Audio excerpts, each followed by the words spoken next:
Hey guys, hey, I hear there's like an awesome group of girls, an awesome brownie troop that's meeting in Wheaton, Illinois.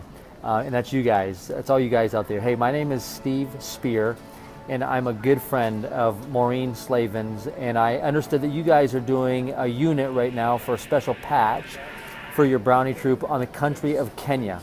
And all I can say is, way to go for picking Kenya. It's an awesome African nation. And if I understand it right, you guys have already learned some amazing things about Kenya. My connection with Kenya is that I've been there, been to Africa a couple of times, I've been into Kenya, and fell in love with the people so much of Kenya that I wanted to do something for their country. So I get this, and Maureen may have already showed you a video about this already, Mrs. Slaven, I should say.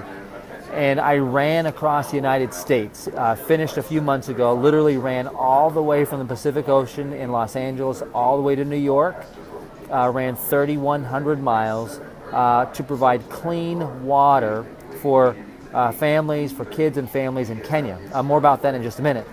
But I'm so glad you chose the country of Kenya, because there's so much we can learn from Kenyan families, Kenyan girls, Kenyan boys. And there's a lot of different things that you're going to see in the country of Kenya. You're going to see big cities. Nairobi, Kenya is the capital. Big city, kind of like a Chicago. Doesn't look kind of like Chicago, but it's still big.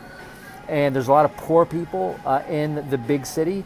And then there's kind of the country areas that you have to drive over really rough, rugged, hard roads to get to. And there's a lot of poor people there as well. And you're going to find people that have money, people that don't have money. But what's really interesting, especially about those who are very poor and don't have a lot of money, is how little they have, both in terms of food and clothes.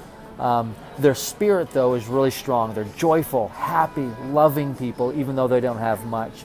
But there are some things, because of not having much, that places their life in danger.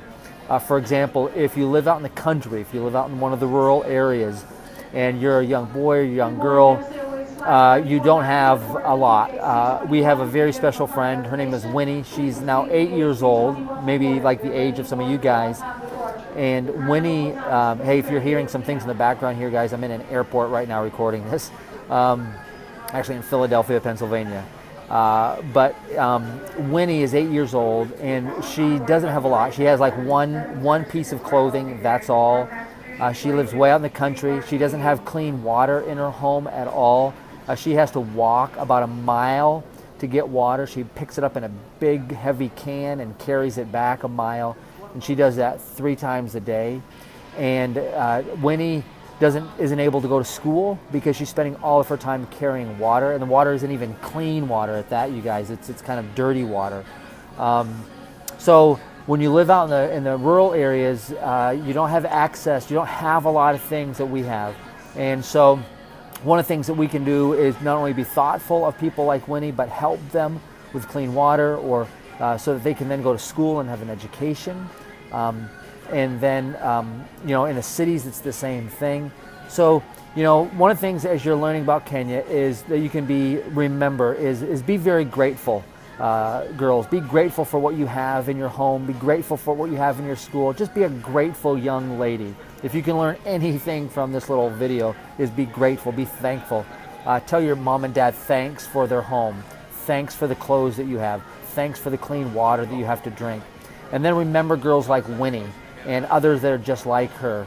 And maybe you'll grow up one day, maybe you won't run across the United States, but maybe you're going to do something special to help people that are in poor countries, to help them have things, not to make them rich, but to make their lives easier as well. So anyways, appreciate you guys. Have a great night at Brownies. You're awesome.